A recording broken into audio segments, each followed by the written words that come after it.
All right, everybody. Welcome to the Full Vantage podcast. I am with the Philip Munoz, and Philip and I have gotten to know each other these past few months, and it's been really the whole first part of this year. Actually, it's longer than just the past few months, I think.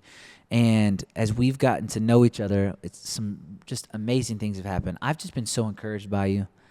I've loved getting to get coffee with you, spend time with you. Philip is a professional artist. The way that I would define that is you get paid full time to be an artist, to do art.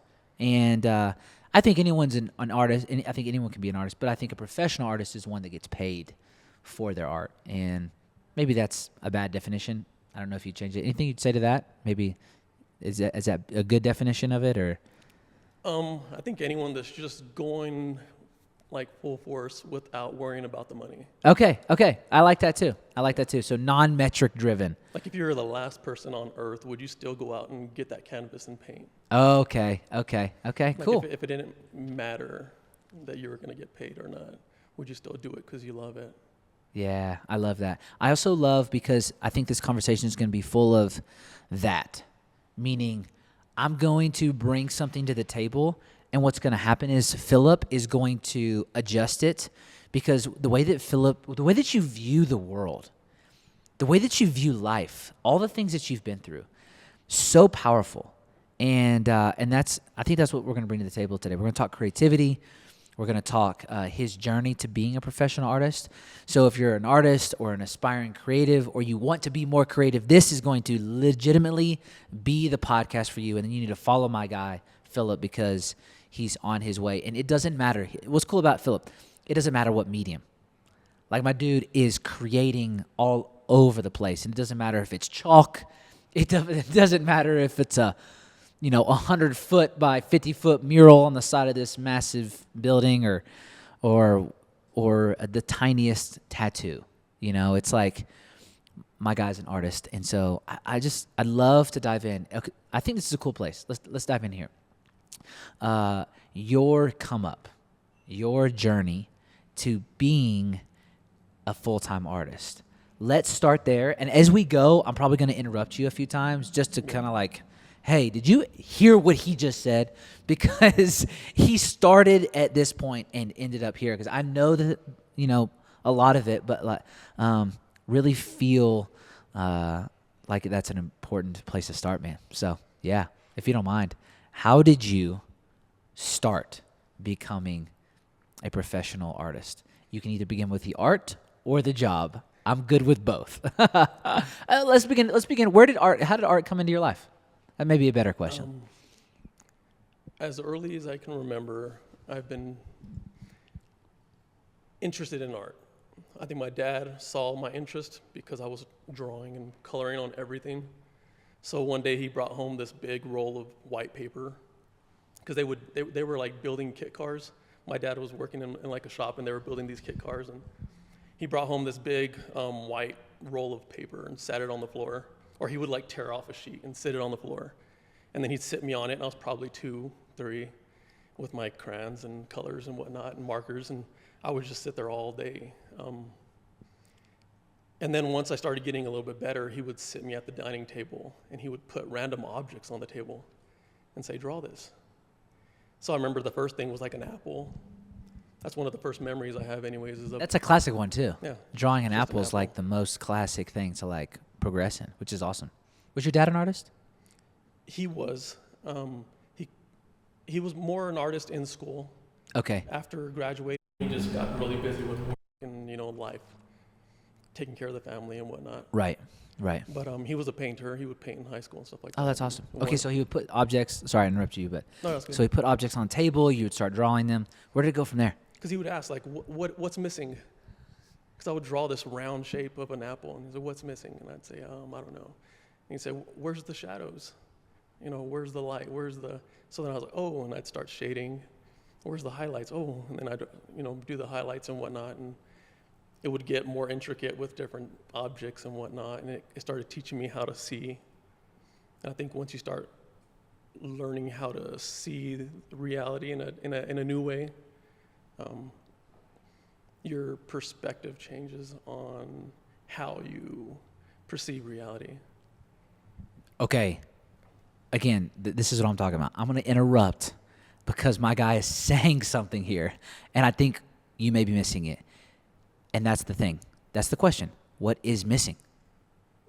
I think that is a phenomenal question when it comes to creativity, when it comes to art, when it comes to making something, when it comes to perceiving reality, the world around us. What is missing? What needs to be here with us? Yes, in this conversation. Yes, in this world. Yes, on this piece of paper. Like, that is a phenomenal question. What is it about that question? What does that question mean to you? It forces you to find the answer. It forces you to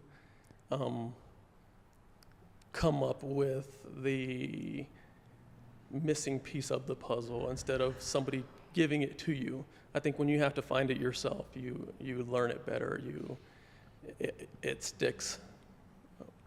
And isn't that also like a total gift for others? Because if it's missing for you, it's probably missing for someone else. And then when you add it in, it is a little bit of a gift to them as well.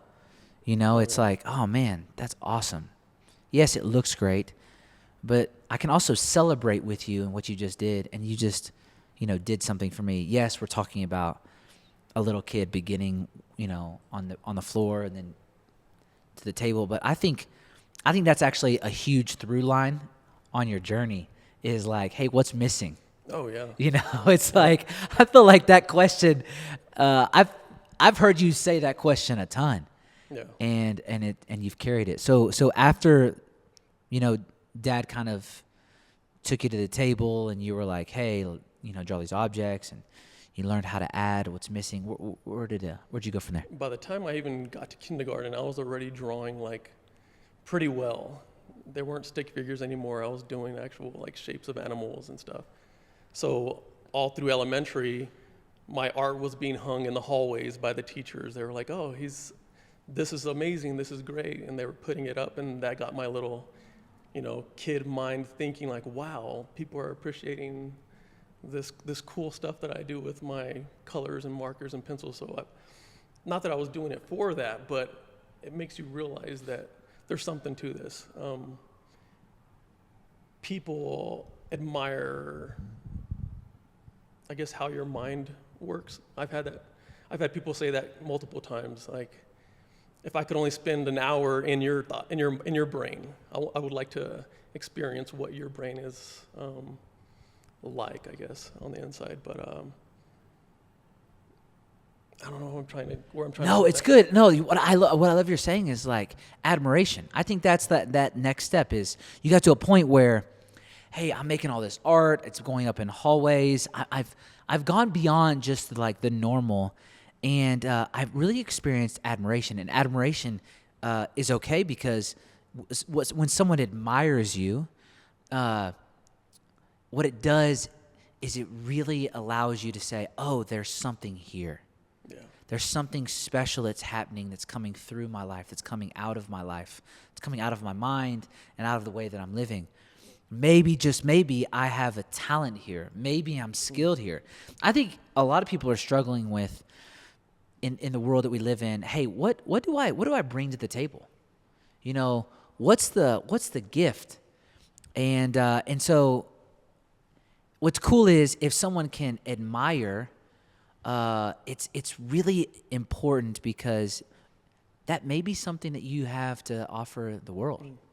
That may be something you have to offer to other people. You're about to say something. Go ahead. Oh, no, I was going to say, I feel like, because when I admire somebody else's artwork, it's almost like I'm admiring how they perceive, how their perspective on life. Or they paint a really beautiful tree or a bonsai tree, and you can see almost how they're interpreting the data that their senses are picking up. Because like our five senses are always trying to pick up all this data, and then our brain tries to construct it into something that we can consider reality. And when you see somebody paint something and it's a little different than how you perceive it in reality, you're thinking maybe their brain is kind of playing with that data and rearranging it in different ways. I feel like there's this saying. I think it's like, what if? And I think that question, what if, is very powerful, because like, what if the sky was green and the grass was blue? Or what if, this building was curved? Or what if the sidewalk did this? Or what if? So when you start saying what if, your imagination starts to play with all of those creative building blocks, I guess, of your imagination. No, yeah. And asking what if is the next statement. I think the next amazing question. Because you go from what's missing to what if. You're seeing what isn't there, and then you're seeing what could be. Oh yeah. What's missing? What's not here? What if? What could be? Yep. And you're taking the present, which is what's missing, and you're saying what could be. And I love that, because you're not saying what should be. You're saying what could be, and what could add, what could help, what could bring life, what could bring joy, what could help, what could support, what could love, what could. And dude, I love what if, because what you're also saying is maybe I could take some ownership in the future that doesn't exist yet. Yep. Which is immediately where I think everyone that's listening needs to step in their own life and begin to assess where they're going, who they're becoming, and what's happening. Like, everyone needs to assess that, because we are creating our futures. Whether you are active in the creativity or passive in it, we are all stepping into creating our futures. So everyone in reality is creative, or should be, or they're opting out. Yeah. And they're allowing someone else to create for them. And so I think this conversation, as we keep going, please lean into what's about to happen. Like, I actually don't know what's about to happen. But please lean in. The imagination is so powerful. Yes. And as a little kid, I probably had an overpowering imagination. Yeah. My report cards, the teachers would say he daydreams a lot. He's always daydreaming, he's thinking. And I feel like it's because when you're creating inner worlds, or you're thinking of stuff all the time in your imagination, sometimes your imagination gets so full that it has to come out somewhere. Like you're gonna explode if you don't let some of it out, some of these ideas that you've had. So I feel like I have a journal at home that's full of ideas that I want to paint one of these days, or I want to create or carve or build or something,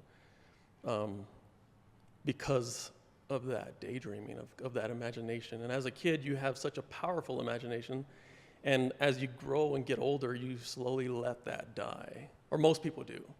I feel like because I was so tied to art and painting, and all through school, middle school, high school, doing art competitions, my imagination only grew. My imagination, my daydreaming, my thinking, or my, I don't want to say daydreaming, but like exploring the inner worlds within your creative mind, and allowing that to come out onto a canvas, or come out onto a wall, or onto a street with chalk. You're imagining something inside, but then you like take a screenshot of it and try to show the world what you've got going on inside. And yeah, I don't know. That's kind of where I was going with that. No, that's really good. Make sure that mic. Yeah, is the maybe, mic. Yeah. You're kind of keep swaying on you. pulling the mic away. You're saying some good things. I don't want us to miss the quality of it. Okay, so what's missing? What if? Elementary school. What would you say that next moment is, or even that next question? Because I feel like there's a thread here. What's that next moment that you're like, okay, I'm on my way to becoming an artist? I always had a goal or a dream to work for Pixar or Disney or something like that. Watching cartoons growing up, watching anime and different things like that. So I had originally planned to go to the Art Institute of Houston in high school. When I was a senior, I started looking into it. I went to an art competition in Houston at the Art Institute. Like, one of my paintings made state. And So while I was at that school, we took a couple of courses, and I fell in love with it. And I was like, I'm coming to this school after I graduate. And had it all lined up, but a recruiter from Denver came down and knocked on my door. I guess one of my buddies got enrolled into a school here in Denver to do graphics design, which is what I kind of wanted to do too, with computer animation and stuff like that. So the recruiter showed up at my house and convinced me, and then talked to my parents into allowing me to come to Denver instead of Houston, because they had like a great graphics design program. Plus I would be down here with friends, and I wouldn't just be alone in Houston by myself. So that kind of led me down here. So I moved here with the intentions of graduating, getting my graphics design degree, and maybe eventually moving to LA and working for Pixar, Disney, doing something like that. But then, you know, you fall in love, you get married, you have kids, you get the family, and a lot of that gets put on the back burner. And that's when I didn't let art go completely, because I was still sketching in little sketchbooks and whatnot, but I wasn't doing it as intense as I was in my teens. And so it wasn't until late 20s when I got back into painting and got back into doing art, and which led to murals and stuff like that. What led you back? Anything specific? Just curious. I think I tried so many different jobs, from selling insurance to, you know, paint estimating, working for Coca-Cola, working for different warehouses and whatnot. And I realized I wanted to do something with my art, with my creativity. And that's when I did a tattoo apprenticeship when I was in my late 20s, probably 27, 28. And I felt like there was something there. I could pour my creativity into ink, into tattoos, because I love ink, but the company I was working for, which I still am working for at the time, knew that I was working at the tattoo shop in the evening, and they asked, hey, because you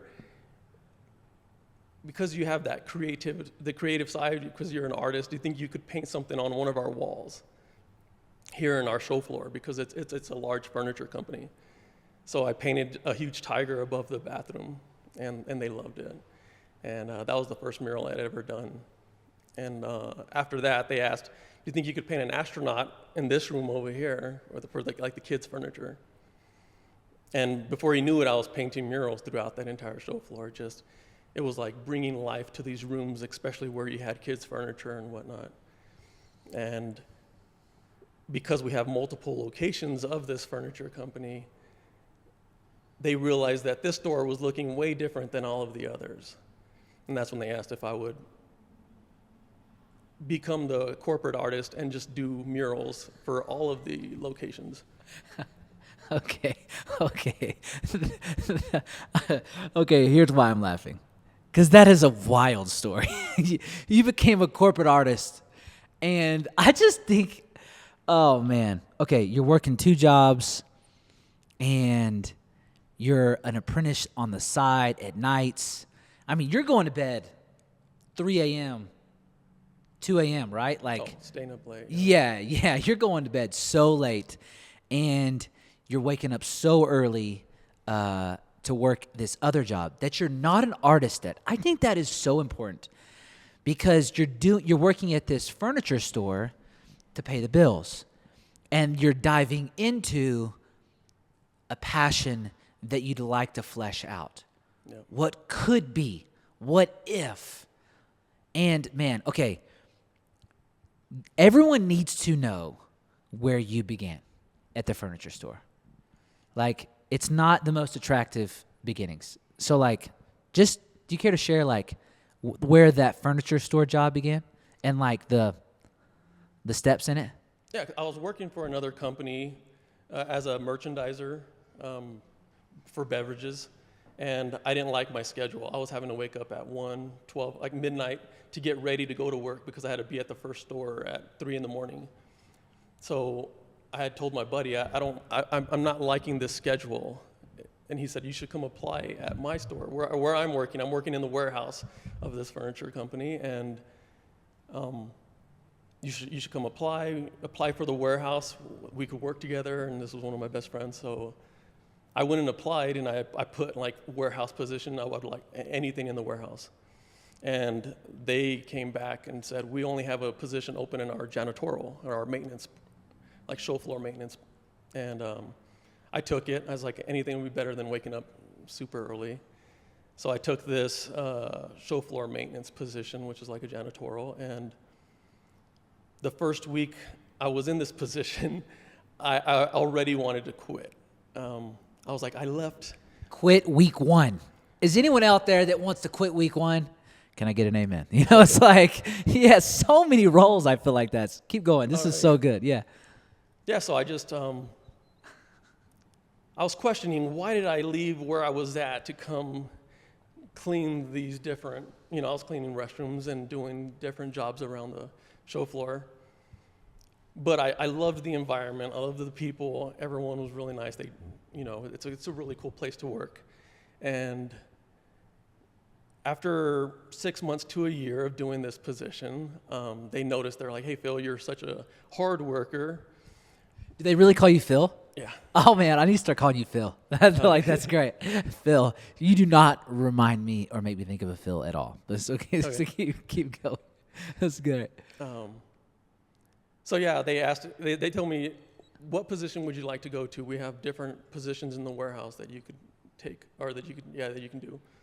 And I had already made friends with a lot of the guys in the staging position, where they were building furniture, bringing it out to the show floor and stuff like that. So I said, I'd like to do the staging. Well, it turns out staging was pretty full, but they needed a puller, which is somebody who's on like the forklift, going into the racks, picking furniture out of the racks and whatnot.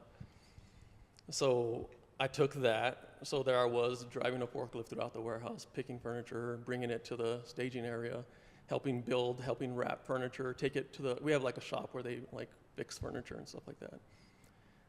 Did that position for almost 8 years. So from building furniture, staging furniture, there was a position that opened up in the interior design, and I felt like that was a little more creative. You could, design sets and design little vignettes on the show floor. So I took that, or I applied for that position and got it. And it just so turned out the woman who had that position before me was also painting the walls when they needed to be painted, just solid colors.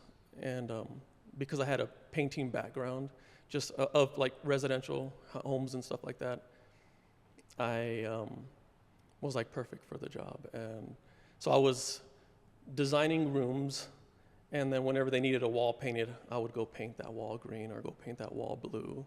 And like I said, that's when I got into a tattoo shop, and from that led to them saying, well, you're painting this wall at the same time. Do you think you could do a design on it while you're painting it? That's where it led to, that's where the position of becoming the company artist or the corporate artist started right there, where they asked, can you do something with your creative ability, I guess. So it took you almost a decade. Oh yeah, because I was the interior designer for over a year or so. Yeah. 9 to 10 years. Yeah. Working for this company before I ever did anything like artistic on one of their walls. I heard someone one time say, a lot can happen in a year. Imagine what can happen in a decade if you stick with it. Yeah. And I've always liked that thought of the exponential growth and development when it comes to committing to a group of people or individuals or an idea or a concept. And what's cool is that 8 years, though, of you being the forklift driver, that's not what made you stay in that role. I'm curious. What were you thinking? Did you ever dream that any of the current things could happen in your life, corporate artist? Did you ever dream about that in the 8 years? No. Okay. I mean, I will say right. the first year I got hired for this company, because I was doing show floor maintenance, I was vacuuming. We had one mural in the building that a woman had done many years before. Like the owner of the company hired somebody to come do a mural in that store, maybe 10 years prior to me even getting hired. So I remember vacuuming in front of this mural thinking, wow, there's somebody out there getting paid to do this. And that was almost a decade before I became that person. But I remember having that specific idea of like, man, someone's getting paid to paint on walls, which is something I used to, I mean, in high school we did graffiti on the back of buildings and whatnot, and that's another. I love that you brought that up. That's great. Yes, I mean, in high school I was drawing on everything on folder. I mean, all through school, folders, on the desks. There was a class, in my English class, I would draw on the desks, and I was always doing graffiti, like I'd cover the desk. Which now I look back and think, man, somebody was like having to like wipe that off every night, because I'd come back the next day and it would be clean. And I was like, man, I really liked that one. And it wasn't until this one day I did this really cool dragon, and I came in the next day and it was still there. And I thought, hey, whoever was here last night liked the dragon. It was good enough to keep. Yep. The dragon was good enough to keep on the desk. I love that. But like, as you were in those 8 years, what made you stay? I had responsibilities. I had a family. I had a wife. I had 2 daughters. So when you've got those responsibilities, you just do what you need to do to provide. If that even means letting go of said passions you've had. No, I love that.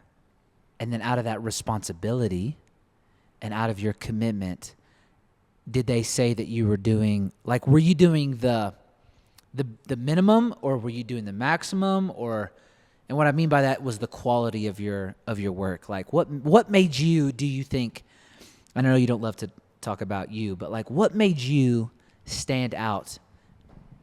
How do you stand out as a forklift driver? How does someone say like, hey, would you like another position? Would you like to grow in the company?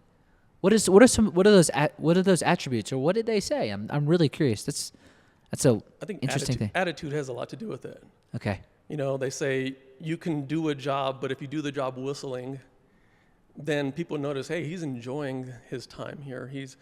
So I think just your attitude about what you're doing at the moment. If you're not complaining about it, if you're actually trying to make the best of whatever it is you're doing, like, that's been something I've always done automatically, was trying to make the best out of whatever situation I'm in, trying to see the glass half full all the time, which is, I mean, certain things can happen and it'll change how you see whether the glass is half full or half empty, but that was pretty much it. I think smiling all the time, laughing, joking. I mean, when you're in a company for that many years, you build friendships, you build bonds, especially if you're seeing them every day. I mean, we had, the team I was working with in staging was 7 to 8 guys.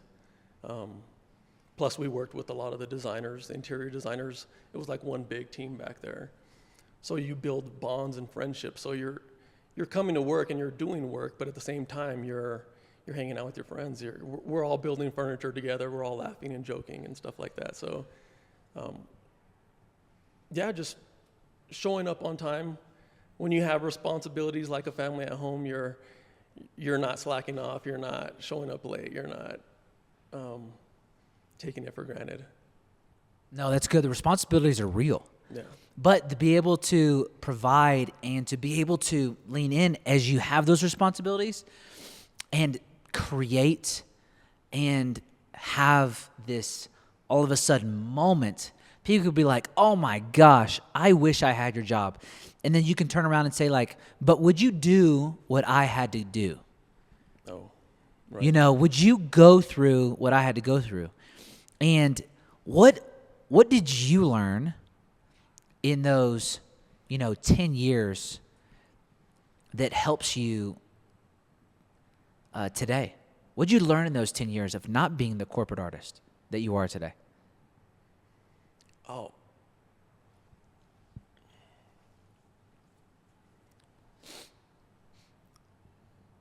I think it's being able to persevere through different trials, sometimes you're not happy with what you're doing. Sometimes you get frustrated saying like, how did I get here? Why am I in this position? I was supposed to be in LA, creating these masterpieces. I was supposed to be in LA 15 years ago. What am I doing right now? Yeah. And, but going through all of the different, not only was I working for this company, but I was always taking different, I was always trying to become something more. I was either doing night school, or sometimes I was doing like school in the mornings. I went to DADC for a year and a half to do mechanics. So I was like tearing apart engines, rebuilding transmissions in the morning, and then I would drive across town to the furniture store and start there at 1 till 10 at night, and then I'd get home at 10 at night and do all of my homework and then start it all over again. So I was always trying to do something throughout those 10 years. Whether it was mechanic school, then I was at DeVry trying to do computer programming for a while. So I was always trying to find my niche or my calling, or I felt like there was something there that I wanted to do more than what I was doing. Okay, that is totally it. I mean, that is extremely helpful. What is missing? What if there is more? Yeah. Like, there's got to be more. And you were looking everywhere for it, and you were maximizing your time. I mean, did you sleep for 8 years? You know what I mean? Like, when were you sleeping? I just love so much that desire for more, and asking the question, is there more? Is there more for me here? Is there more mechanics? Is there more in artistry? Is there more in tattooing? Is there more in, and you were learning and you were growing and you were going. And I'm telling you, man, like, Philip, I think that's the linchpin, because you were going to find more and you weren't going to stop. And the responsibility kept you where you were. It just so happened that as you were stretching and as you were growing into more, that somebody noticed it, and you built enough relationship with them to say like, hey, could more be here? Right. Would you be interested in more in this area? And like, that is creating your own luck. Yeah. People would say, you're lucky. I would say, no, you just put in the work. No. Yeah, he's blessed and highly favored, sure. Yes, true. But he put in the work to find and to pursue the more that is actually available to all of us as humans. There is more for us. Why? Because there's a future that needs to be created. Like, we can step into it. And, as you take those steps, one of the things I really wanted to ask you today is, what is creativity? What is creativity to you? And, man, can anyone be creative, in your opinion? I feel like your entire life could be considered like a slab of marble or stone. And everything you're doing is like chipping away at it, because there's something inside. Like, very famous sculptors and carvers and whatnot, they say the image, whatever it is, was always inside the stone. They just had to remove all the stone around it so that you could see the statue, the tiger, the whatever that was in that stone the whole time. And I feel like I've always had this image of what I want to be deep down somewhere, and I've been carving at that stone, whether it was trying this, trying that, trying this, and you're carving away to try to get to that. Like, your whole life is the art. Like, I'm carving daily, trying to get to that final smooth sculpture that I can call my life. And when somebody looks at my life, they can see that sculpture that I've been working at for, decades. What you're saying there is very profound, because it begins with another question. And I think I'm taking away a lot of really valuable questions. For example, what you just asked yourself was, who do I need to become? Who do I want to become? And one of the most valuable things that we can do is lean into that question and chip away at the outer layers of, the front that we put on, or the inexperience. I think a flat edge of a piece of marble or the outer piece is that's something that hasn't been touched yet. That's something that hasn't been fleshed out. That's something that hasn't been thought about. That's something that hasn't been worked on, so to speak. And it's like, are there areas of my life that I would like to work on that would help me become the person that I really want to be? And that is a phenomenal question. What would you add? What would you add to that? That you would say, like, hey, but yes, ask the question, but don't stop. Well, like you said, what is creation? There has to be some kind of momentum, some kind of force that's pushing you to act, because you can sit there and have all these ideas and not act on them, but creating is actually taking action on those ideas, pushing against resistance. They say the things you care about most have the most resistance behind them. So that's how you can look at your life and say, where is the most resistance coming from? And usually where the most resistance is, your passion is on the other side of that. So whether it's, I need to finish this painting, but I'm going to scroll a little longer. I'm going to watch this video. And you can get so distracted. And then, but before you know it, the end of the day is here, and you didn't touch your canvas, you didn't pull your paints out because you let that resistance come in. But every day you walk past that canvas that's half done in your kitchen or whatever, and I'm going to finish that tonight. If you can just get that creative energy, act on it instead of being distracted all the time.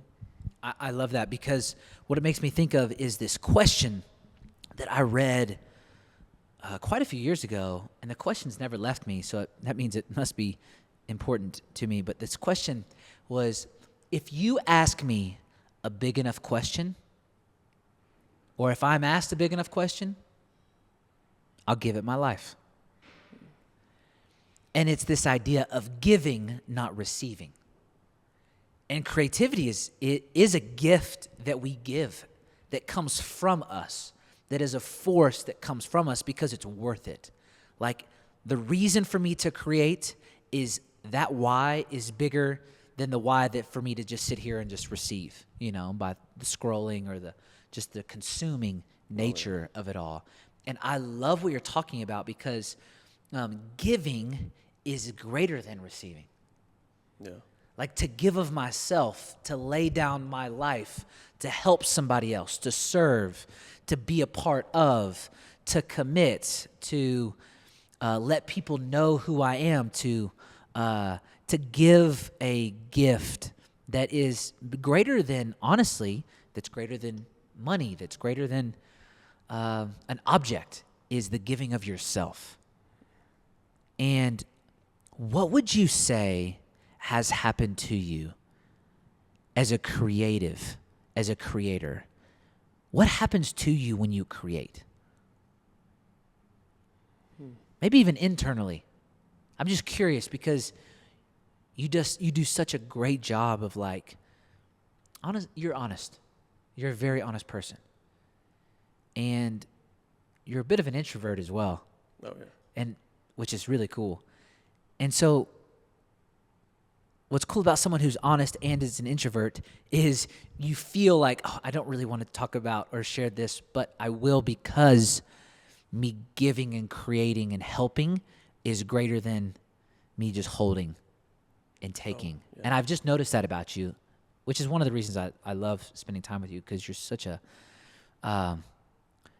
a valuable human because you love other humans. You just genuinely care about people. Yeah. So what happens in your own soul or mind or heart when you do create and you do give? It's almost like a release. You feel like relieved a little bit because you've had all this bottled up.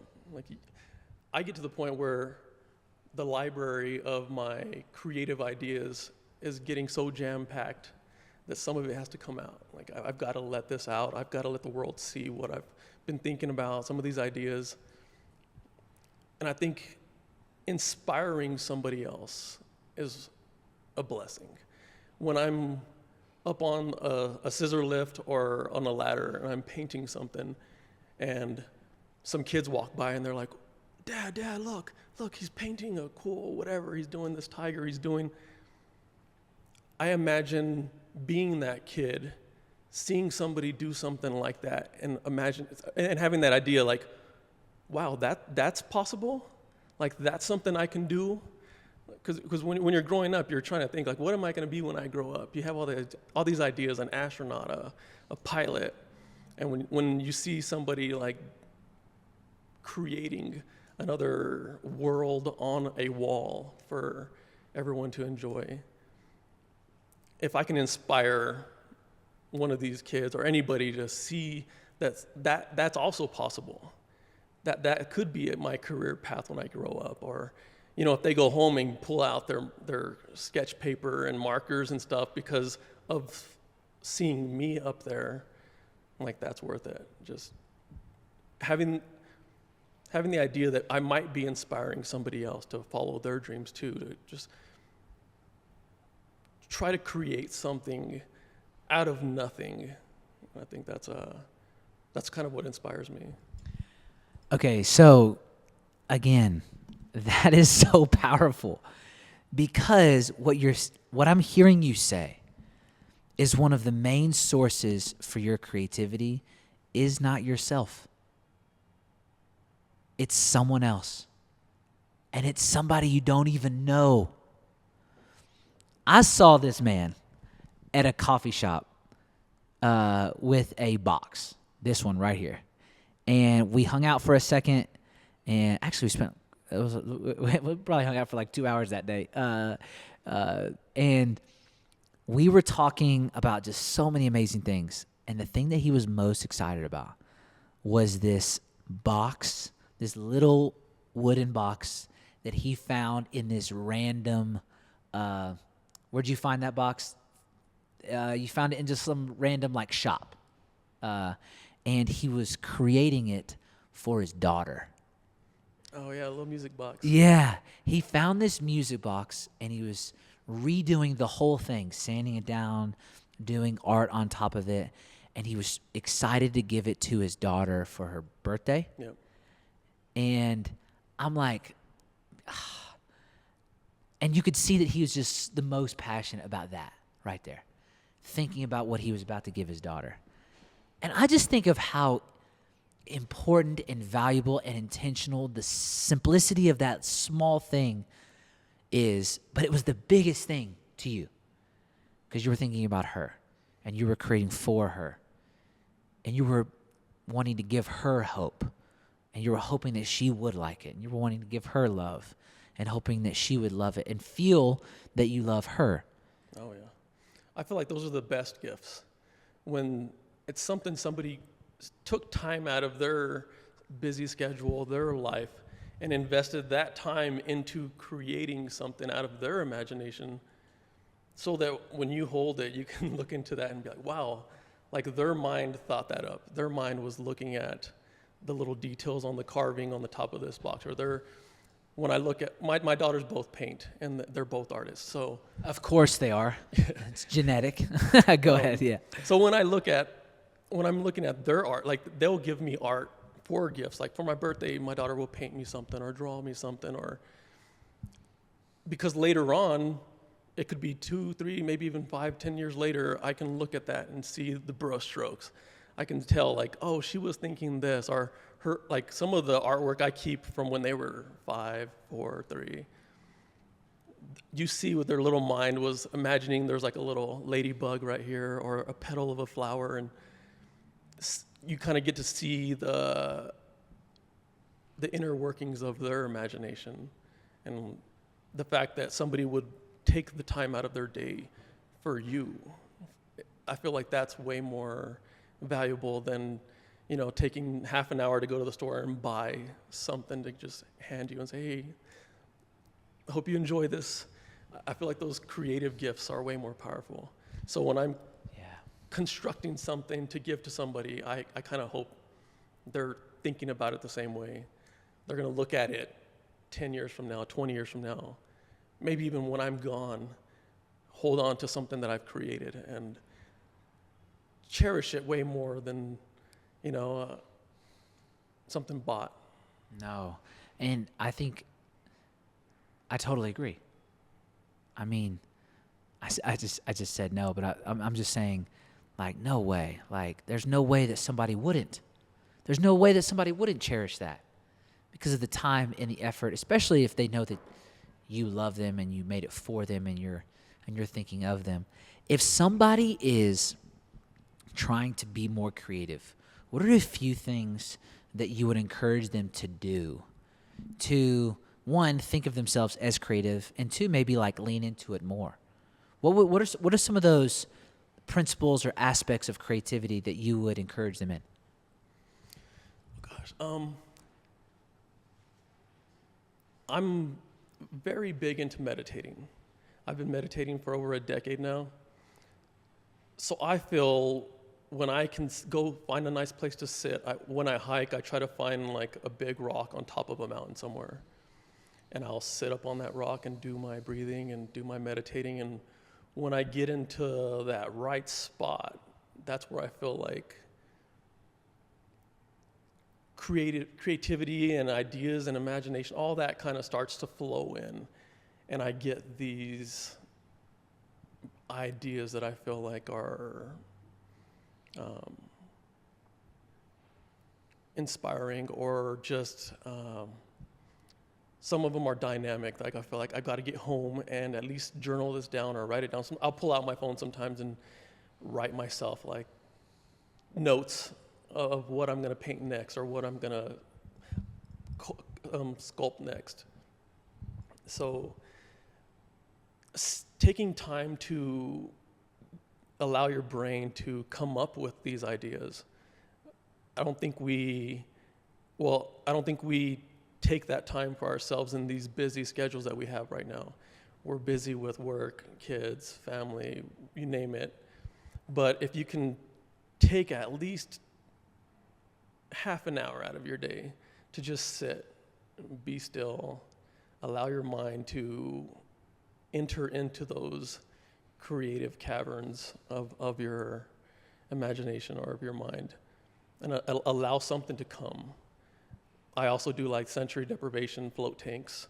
I'll go sit in a float tank for 90 minutes, and I've come up with some of the craziest ideas to paint or create while I've been just floating in like sensory deprivation. Okay, so something that I'm hearing you say is, finding space to think, but then also what I think is a part of your story as we find space to think and we find space to not be busy. Because like meditating, what I'm hearing from you is, for you, it's just kind of clearing your mind and calming yourself down to just like relax and to allow your space to allow your mind to flow and to think through things. And like, I've heard a lot of times, we have thoughts that we can't control, and we determine what boat we get into that is that thought, and we're at the bottom of the ocean, and there's thoughts that are going above us in boats. And I was like the boats that are going above us are our thoughts, and we can determine what thought we get in and investigate. And I've always loved that idea, and I feel like that's a lot of times what can happen in meditation, or if we are still, or if we go on a walk and we do remove the busyness. And something that I see out of you is experimenting.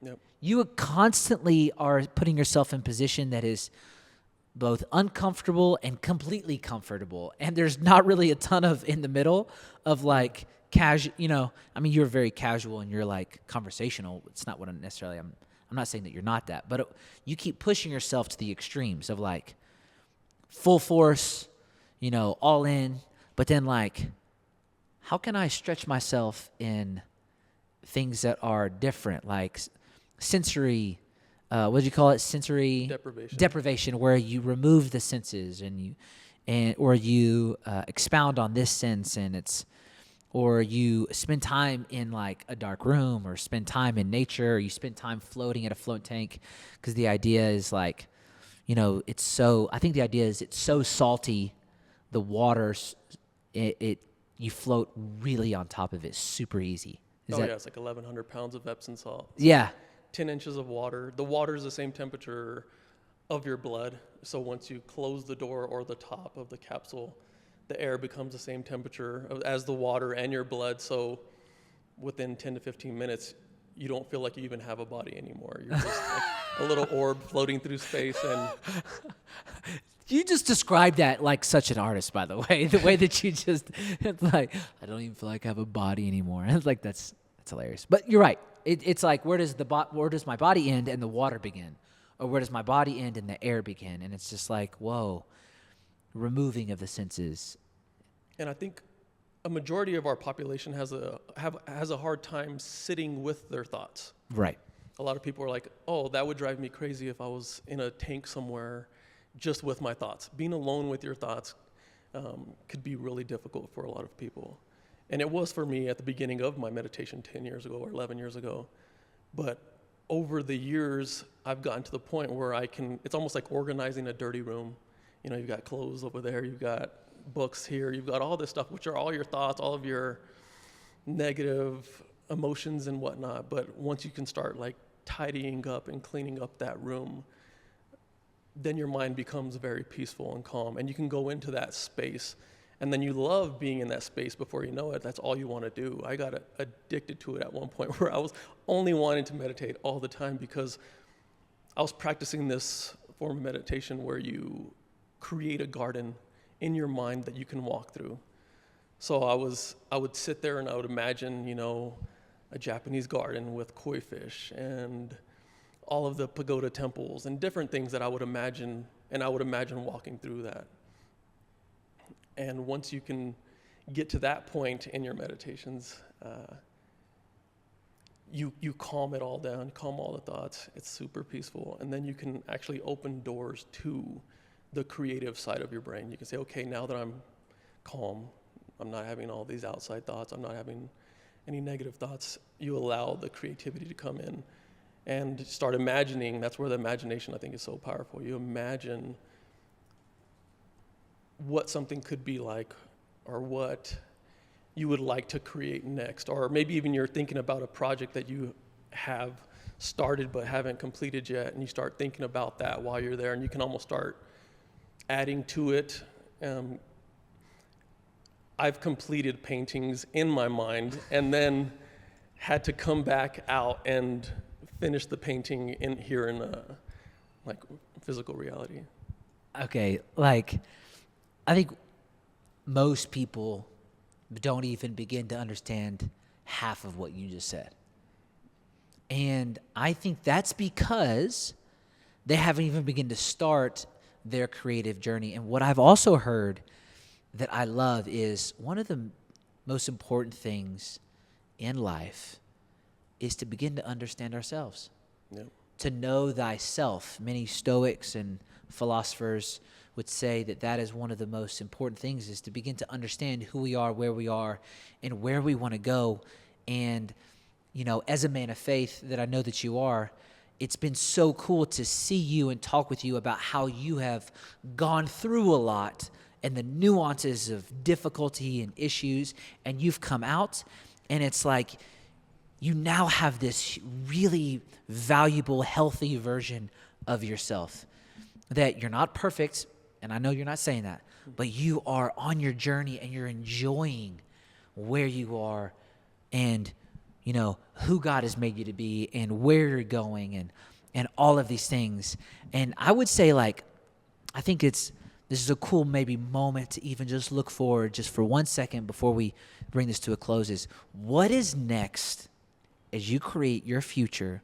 What is next for Phil, a.k.a. Philip Munoz? Like, what is next for you? Like, what are you thinking about? That's tough because I have so many nexts. I knew it. As I was thinking about the question, how we were going to close, I was like, oh, he's going to say there's so many things I want to do and places I want to go. But as you try to put it together, what do you think? I do want to travel. I'd love to take my art and blast it all over the world. So if I could, start doing some long distance traveling, and while I'm out and about, just pop into cities here and there and paint. Do a mural here, do a mural there. I'd like to get into more galleries. I'm working on a lot of canvases at home right now, so I'm preparing to do some art shows maybe later this year. Eventually, I'd like to have my own mural business maybe within the next year or two. I've started taking on side jobs here and there, just doing people's dining rooms and bedrooms or whatever. And so that's kind of where I'm kind of aiming, maybe getting out and pushing my art as far as I can get it, allowing the world to see my mind, I guess, my inner thoughts, my imagination. I love that, because you're wanting to inspire people beyond where you currently are. Yeah. And you're wanting to experience more culture. You're wanting to influence more culture. And I love that. I can't wait for your next art show. I'm in. Whatever I can do to help, I'm in. As people want to connect with you, see what you do, see where you're headed, and support you, or maybe even have you come out to where they are, wherever they're listening from, what's the best way to keep up with you as an artist, or even just reach out to you? What's the best spot for that? Probably my Instagram right now. Okay. And that's extraordinaire with the little underscore at the end of it. So yeah. Extraordinaire with the underscore. Starts with an X, like X and then extraordinaire. Okay, put it. Oh, sweet. I'll put it. Obviously follow you. I just couldn't remember exactly what your handle was, because I knew it wasn't Philip Munoz. And I'll throw it in the show notes so people can connect with you. But man, I love that you're dreaming. I love that you're wanting to have your stuff in more galleries. I love that you're preparing for it. I love that you're wanting to travel and do murals all over the world. And man, I'm here for it. I'm excited to see what happens, man. Thank you so much for letting us throw a mic on, because this is literally the conversation that we would have already, and we would, talk about so much more. Is there anything else you want to leave us, or you feeling good? No, I'm thinking I'm good. Yeah, you feeling great. You look great too, by the way. Oh, thank you. So thank you for joining us at the Full Vantage podcast today. Hope you're inspired, create, do something special with your life, and then connect with Philip, and let's see something happen as we create the future. Yes, together. Yes, with Full Vantage podcast, but just with you as an individual. And then if you don't mind, share this with somebody that needs inspiration, that needs creativity, and subscribe on Spotify, Apple Podcasts, or YouTube. And just, it's encouraging, and I appreciate it. Have a great day. Catch you later. See you.